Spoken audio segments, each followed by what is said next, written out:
You are Locked On Fantasy Basketball, your daily fantasy basketball podcast, part of the Locked On Podcast Network, your team every day.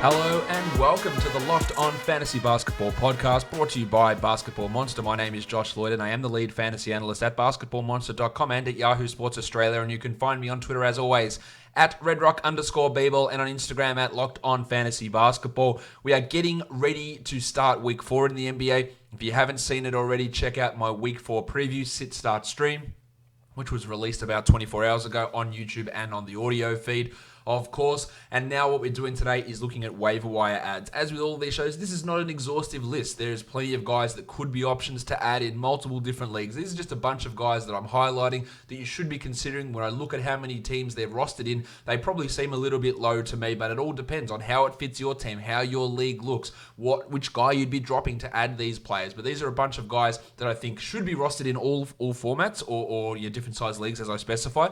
Guys that have really interesting short-term value and some other stash, deep value, long-term type flyer players that I'm going to talk about. So, Michael Bolton.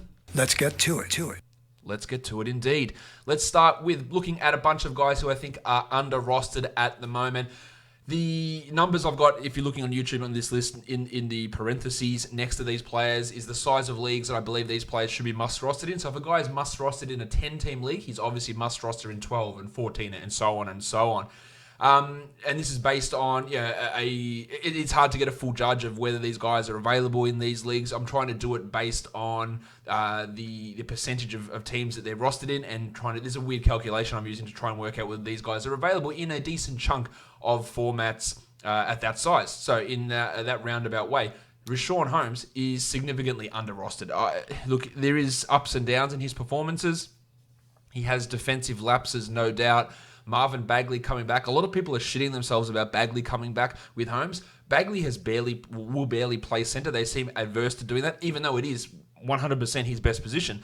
They seem adverse to doing that. Dedmon looks to be dead in the water. Of course, Luke Walton could change his mind at any point. I'm not thinking that Bagley's coming back because Holmes isn't thriving on this ton of usage. That's not why his value is there. He's not this high usage guy. In fact, his usage for the season is 15%.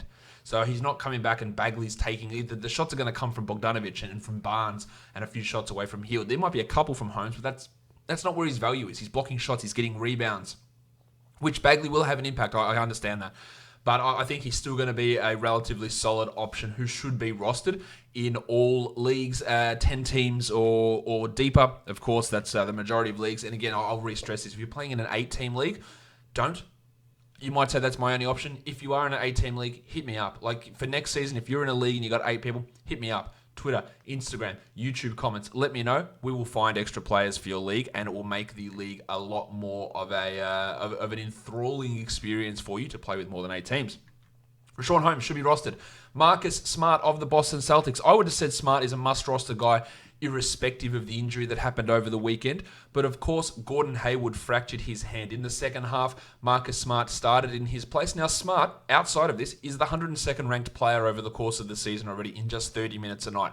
I think we can expect that playing time to rise this year. He's averaging 10 points, 4.5 assists, 1.4 steals. Hayward was that guy in the starting lineup who was the secondary playmaker, whose assists were up outside of Kemba. Smart's going to have to take that role on now. He's going to see an extra 2 to 3 minutes, and that should place him firmly inside the top 100. We know the field goal percentage can be a problem. He's at 37% on the season. That's an issue. He's been better than that in previous seasons, though. He's a good free throw shooter. He's hitting a ton of threes. He should be rostered in every single league, and he's a guy that consistently gets under-rostered. So have a look to see if he is still available. Isaiah Thomas. Now, Thomas as a starter has not been good in Washington. The last game was okay, but the stark difference between him as a reserve and a starter is stark. It's exactly that. It's a big drop-off versus his usage rate in the reserve unit versus his usage rate as a starter. In fact, as a starter, usage of 19.7. As a reserve, usage of 36.1. That is huge. He is still a guy that we should be looking at. The last game from him as a starter was a step in the right direction. 11 points, 5 assists, but most importantly, 29 minutes. Still lower usage, only 17% in that game. But he is a guy rostered in 56% of Yahoo leagues that should be rostered in all 12-teamers and definitely 10-teamers as well. And anything deeper than that, I don't see them going back to Ish Smith anytime soon. The artist formerly known as Torian Prince has been really good to start this season. The shooting, that could wax and wane, but he is like a 39% three-point shooter normally. He's at 40 this year, so it's not actually that big of a deal. The big thing is he's increased his rebound rate significantly. Almost double the rebound rate, playing at power forward versus small forward, and that's what's helping his value. The steals are there as well, which is something that hasn't really been there. And look at his numbers. He's averaging 13 and 7, but he's doing it while shooting 69% from the free throw line. If that gets back to 80, then his value actually increases. So he's been really, really strong. He's still available in a lot of formats, even 12-teamers and 10-teamers he's around as well. He should be rostered in all of those. The other guy I look at as a 12-team or 10-team guy, Dwight Powell. A lot of people will disagree with this one with Powell, but I think we saw the value that he can have last game coming off the bench. A high field goal percentage guy who gets steals, who blocks some shots. He's a solid rebounder. But even last game, he came off the bench for Maxi Kleber to start, and I think that was basically because they didn't want to start with Porzingis out. They wanted another floor spacer in there with Kleber. They started Boban, which again, Carlisle's rotations are pretty madness at this point. But Powell is a guy that can rebound, he can get steals, he can have a high field goal percentage. His value does come from field goal percentage, don't get me wrong, but that still can be valuable. It might not be for you, but I think it is for most people. A bunch of 12-team guys who are still around. The Duck, Luke Kennard, yes, Blake Griffin and Derrick Rose's return will impact him, but this is a guy that they need to be building their future around. It's him and Drummond to me as the future pieces. Griffin. They're their three guys. Kennard has taken a big step forward. He's stepped up when needed to. He can ease off a little bit, but his numbers are still going to be there. He's a must-roster 12-team league guy. Farton, Will Barton, he's going to be inconsistent. He's shooting the lights out from three. That will drop. I don't think he's ever getting back to that top 50, top 60 guy because he just won't have that same level of usage. He's a frustrating player to watch, no doubt about that, but he is available in a ton of 12-team formats. Add him. The shooting's going to be up and down. There's no doubt about that, but add him now and see where it goes. Daniel House, really interesting season from House. I was skeptical that the shooting he showed last season was real, but he's doing it again this year, averaging 13 points with 3 triples, shooting 47% from 3. And now, that is a high number, but if he was a 42% guy, I wouldn't be totally stunned, but he's also giving you over a steal and over a block and hitting free throws. The minutes are high. He is a significantly better player than Eric Gordon this season, fits that starting lineup. House is the 58th ranked player so far this year, and while I do expect that to drop off somewhat, I don't think that he's going to really come out of 12-team consideration, even if that shooting does drop off. So he is a must-roster guy. And Troy Brown, people won't be all that thrilled with what we've seen from Brown over the last couple of games. Had a real big one and then a couple of real stinkers. I still think that him as a weird, low-usage, average shooting, average to poor shooting, high rebound, high steal, high assist guy. There is value in that. He's a strong rebounder as a small forward / shooting guard player. He can get assists. He was in the starting lineup next game. That's how they should be proceeding there. He is a guy that I'd be looking to add in 12-teamers. Now, I'd have Kennard, Barton, and House all ahead of Brown in terms of ads, but he is a guy that I would definitely be looking at and considering. A bunch of other guys here as 14-team must-ads. Fanta Pants Kevin Huerter. Now, I think he is probably close to a 12-team must-add, but if you could look at your team and your worst player might be better than Huerter, so that's why I don't have him as 100% must add 12-teamer, but in a 14-teamer, he's actually available in a lot of those formats. Go and add him and absolutely consider him in 12s. We're starting to see him pick it back up, play to that level that we thought he could get to. The knee injury slowed his beginning to the season, but we're starting to see it come along now for Huerter, and he is a 14-team must-add for 14. Kelly Olynyk also started the season was slowed by a knee injury. We saw Myers Leonard playing these minutes, but the last 3 games or so, Olynyk has been the significantly better option versus Myers, playing well, blocking shots. Now, he's a guy that has inconsistency problems. The rotation could be inconsistent as well with Spoelstra and the Heat. But having a look at Olynyk, I think, is a strong option in 14-teamers. And this bloke, I did this graphic, and now I'm reconsidering it. I had Alec Burks as a must-add 14-team league guy. I reckon he's pretty close to a 12-team must roster guy at this point. He is ranked the 103rd ranked player over the course of the season in only 27 minutes a night. Yes, he's doing it by shooting 92% from the line. That probably doesn't stick, but only 38% from 3. That's not crazy. 21% usage. It's not crazy. 2 assists, 0.4 steals. Like, nothing is really out of this world with Burks there. So I like him as a 12-team ad. Jordan Poole struggles. We know that there are minutes there for Burks at shooting guard, at small forward with Steph out. I think he's a strong enough ad that I'd probably amend this to make Alec Burks a 12-team league player. Let's look at some short-term options. Short-term is a nebulous term. Does it mean this week or next 3 weeks? Well, each of these guys I'll talk about. Jabari Parker, a must-add guy across all leagues with John Collins' suspension. Killing it at the moment. With the injuries in Toronto, Kyle Lowry and Serge Ibaka, I think we're looking at minimum 2 weeks for both of those guys. Probably 3 to 4 would be, probably 3 is a more accurate guess. So Storm and Norman Powell looked really good in that first game, coming off the bench and putting up some points. Now, he's limited in other areas, but he's an ad that you look at for the short term. Chris Boucher, a per-minute monster, block shots like they're coming out of nowhere. He's going to be getting those backup center minutes behind Marc Gasol. Now, Gasol's minutes probably push up a bit, and if Gasol is on your wire, I would go and grab him now also. But Boucher, probably more of a 14-team league guy, but if you wanted to try it in a 12-teamer, he's like a Christian Wood, but now the opportunity is really here, and he did show out last game. For the Celtics, some injuries obviously there with Gordon Hayward. How they run that rotation remains to be seen, but that's obviously a lot of power forward minutes. Will it be Javonte Green, who played pretty well last week, or will it be Grant Williams? So in a deeper format, I think Williams is the ad. Now, Jaylen Brown and Marcus Smart, they're the guys the ad in all formats. I talked about Smart already. Didn't talk about Brown because his roster percentage is already too high, but they should be rostered in all formats. The guy who takes the big step up, I think, or has a potential in, say, a 16-team format is Grant Williams, a guy that can block some shots, can hit some threes, can score a little bit, can rebound a little bit. He was quite disappointing in that first game where Hayward was injured.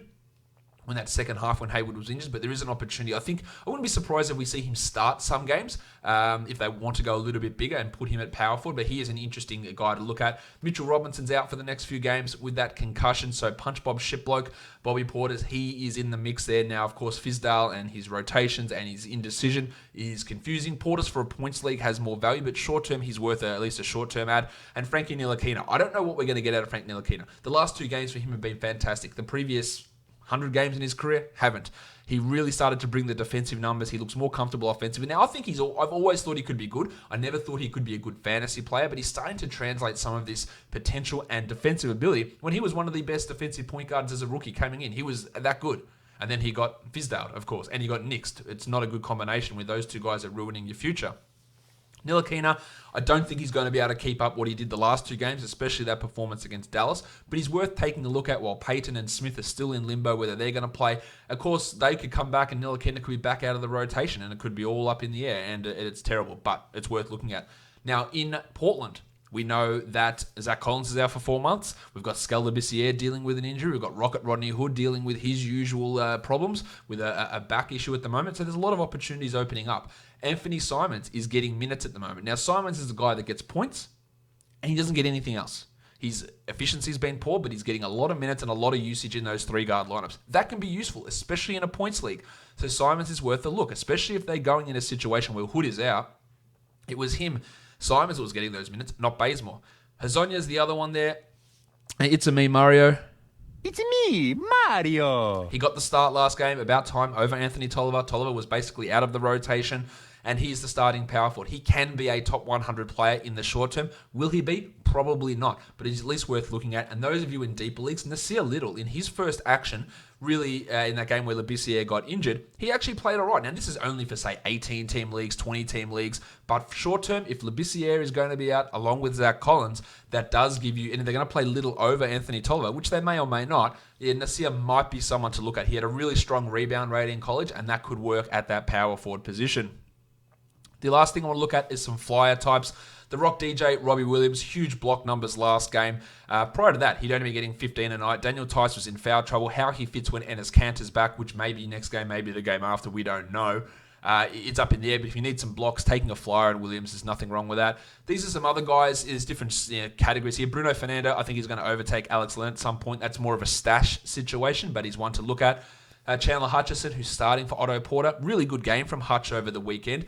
Historically, he hasn't been a good player in his rookie, but his numbers from Boise State in college are fantastic. Really, really good fantasy numbers. So there's at least someone to take a look at in those deeper leagues. Darius Garland has been trash most of the season. Last game, really good.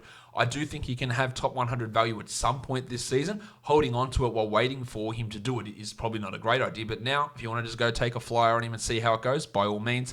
The Shark, Bruce Brown. Baby shark, do do do do do do. In Detroit, he's been playing well. I think he will keep the starting point guard job even when Frazier is back. When Rose comes back and when Jackson comes back, that probably hurts. But he's been putting up assists. He gets steals. He blocks shots. He's been rebounding pretty well. He's an interesting guy to at least take a flyer on. Same as Jordan Poole, who the minutes are there. Now, he does nothing apart from shoot. Although last game he did get assists and steals. But he can hit some threes. That can be an interesting one there. If you want to take a flyer on Dante DiVincenzo in Milwaukee, I think he will take the bulk of those minutes away from Wes Matthews. Last game it was Sterling Brown, but we are seeing Matthews' minutes consistently decline. Josh Okogie in Minnesota, really, really good stuff. Good steals options, and if you can bring some of that offense around, then he's going to be some nice numbers for Okogie, so he's a guy that's around. And the last one is MC Hamidou Diallo. Stop. Hammer time. He's already getting more minutes than Terrence Ferguson. I think I was going to say it's a matter of time, but it's already here that he's going to consistently get those minutes over him. He's bringing defensive numbers, and he looks so much better than he did last season. So in, say, a 16-team league, he's an absolute flyer to have a look at there. And even I could see him bringing back 14, and maybe if I squint real hard, see him being a 12-team guy at some point this season. That'll do it for my Waiver Wire show, guys. Subscribe, Apple Podcasts, Google Podcasts, Stitcher, Spotify, YouTube. Give me a thumbs up, leave a comment, tell your friends, all that good stuff, guys. We are done here. Thank you so much for listening, everyone. See ya.